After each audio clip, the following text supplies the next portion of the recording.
और तो राइट करना है।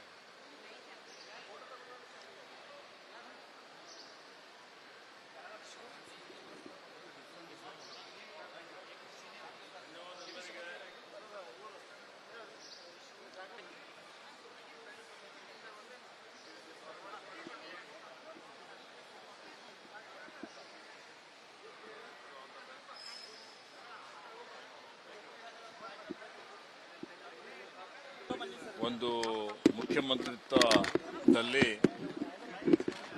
ಮತ್ತೆ ನನಗೆ ಕಾಂಗ್ರೆಸ್ ವರಿಷ್ಠರು ಮಾನ್ಯ ಮಲ್ಲಿಕಾರ್ಜುನ್ ಖರ್ಗೆ ಸಾಹೇಬರು, ಮಾನ್ಯ ರಾಹುಲ್ ಗಾಂಧೀಜಿಯವರು, ಮಾನ್ಯ ಕೆ.ಸಿ. ವೇಣುಗೋಪಾಲ್ಜಿಯವರು, ಮಾನ್ಯ ರಣದೀಪ್ ಸಿಂಗ್ ಸುರ್ಜೇವಾಲಾಜಿಯವರು, ಮಾನ್ಯ ಸಿದ್ದರಾಮಯ್ಯಜಿಯವರು ಮತ್ತು ಮಾನ್ಯ ಶ್ರೀ ಡಿ.ಕೆ. ಶಿವಕುಮಾರ್ಜಿಯವರ ಇವರೆಲ್ಲರ ಸಹಕಾರದಿಂದ ಇವತ್ತು ಮತ್ತೆ ನನಗೆ ಸಚಿವ ಸಂಪುಟದಲ್ಲಿ ಅವಕಾಶ ಸಿಕ್ಕಿದೆ.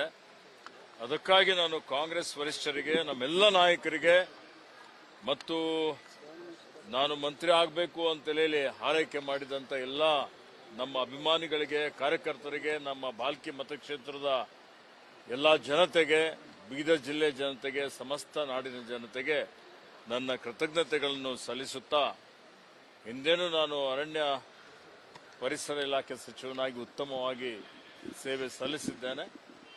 ಮತ್ತು ಈಗ ಯಾವುದೇ ಖಾತೆ ಕೊಟ್ಟರೂ ಇವತ್ತು ಅದನ್ನು ಅತ್ಯಂತ ದಕ್ಷತೆಯಿಂದ, ಪ್ರಾಮಾಣಿಕತೆಯಿಂದ ನಿಭಾಯಿಸಿ ಈ ರಾಜ್ಯಕ್ಕೆ, ರಾಜ್ಯದ ಜನರಿಗೆ, ನಮ್ಮ ಪಕ್ಷಕ್ಕೆ ಒಳ್ಳೆ ಹೆಸರು ತರ್ತೀನಿ ಅನ್ನುವಂಥ ಒಂದು ಮಾತನ್ನು ಹೇಳಲಿಕ್ಕೆ ಬಯಸ್ತೀನಿ.